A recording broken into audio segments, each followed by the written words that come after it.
Now I'm happy to welcome my friend Cory Booker, the great senator from New Jersey, to share some inspiring thoughts. Cory, welcome to the Rural Summit. Hey everyone, it's a real honor to participate in the Rural Progress Summit. Thank you to Heidi, my sister, and my brother Joe, and the entire team at the One Country Project for bringing us together. You've built something essential here, a place where people can speak truthfully, listen carefully, and collaborate on real solutions for rural America. And in this current moment, with so much at stake, your work has never been more urgent. The attacks on rural America have been relentless. In just his first few weeks back in office, Trump started another chaotic trade war, just as farmers were recovering from the last one he started. Most farmers operate on razor-thin margins. To succeed, they need maximum certainty, operational stability, and market access. Trump ripped all of that away with no coherent strategy, no day-after plan, and no regard for rural communities. He tore up thousands of contracts farmers had signed with the federal government. These were agreements that farmers were counting on, binding contracts they used to make real business decisions. And the stories are heartbreaking. Farmers dipping into their modest savings to upgrade equipment, lay new water lines, or build a new feed mill, all based on contracts they trusted would be honored. Then Trump broke his word, broke the law, and betrayed the people he said he would protect. He also held up the funding to deploy broadband to rural communities. This came just as the funding was starting to reach rural states. Affordable, high-speed internet isn't some sort of exotic luxury. It's a necessity to participate in a modern economy.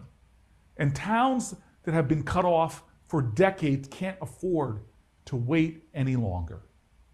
This hostility towards rural America has come into sharper focus in recent days with the passage of the Republican budget bill. As everyone here knows it will force hundreds of rural hospitals to close, putting thousands of lives at risk. It will decimate SNAP, leaving kids hungry and putting additional financial strain on growers across the country. It will halt the deployment of clean energy, hurting rural communities that have been leading the way in the development of solar, wind, and other renewables. They even tried to use this bill to seize millions of acres of public land to sell off to the highest bidder. And though they failed this time, we know they'll try again. But my message today isn't just about what Trump and his allies in Congress are doing, because they're not the main characters in America's story. The people are. And when we shift the spotlight back onto one another, we remember where the real power lies. We know that the power of the people is greater than the people in power. Since coming to the Senate, I've made it a priority to listen, to really listen to people in rural communities, to understand their concerns and what's keeping them up at night. Like everyone else, they want security for themselves and their families. They want a fair shot at success without being pushed around by corporate giants. They want a government that keeps its word, that isn't corrupt to its core, and that doesn't use them as props during a campaign, only to then turn on them when they're in power. And after listening, I've used my own power as a senator to act. I've introduced legislation to require USDA to honor its contracts and make overdue payments to farmers, to stop the rapid industry consolidation that's driving family farmers off their lands, to confront and correct the injustices that many farmers have faced for generations, including our Black farmers, to expand broadband access in areas long left behind, and to create sustainable, enduring prosperity in rural communities across the country. But at the end of the day, results are what matters. And the truth is, we haven't delivered enough. People in rural America, like elsewhere, are tired of big promises, tired of big plans and task forces that never lead to real change. That's what makes this organization so vital. It's focused on new ideas that will actually make life better for rural America, lowering costs and making it possible for more people to live, work, and raise families in the communities they love. This is a challenging time in all of America. There is no doubt about that, but we've faced hard times before, and we've prevailed each time because we turned our anger into action, our worry into work, our fear into fierce resolve.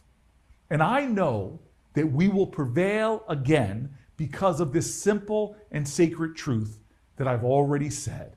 We know it. We're a democracy where the power of the people is ultimately greater than the people in power. I believe in us. I believe in America. I believe in the American promise and the American dream. And I believe that when Americans stand together, when they don't let people divide us one against another, when we show that it is we, the people, that we are making a nation more indivisible under God. I know when we come together, stand together for common sense and common cause, we can make incredible change. That's our story. There have been demagogues and false leaders in the past that have tried to bring us on the wrong path. But I know the salt of the earth folks, the strength of our nation, found all over this country, and in particular found in rural America, that if we come together, work together, stand together, rise up together, no one can bring us down, that this whole nation will rise too. I believe in America. I believe in us. And no matter what the challenges are today, I still believe that our best days are ahead of us. Thank you. Well spoken, Cory. Thank you. He's gotten a little gray in the old beard there, buddy. Cory is just one of those incredibly talented politicians and civic leaders that I was talking about. And I'm sure we're going to hear more about him and from him as this campaign season heats up. Thanks again, everyone, for joining us.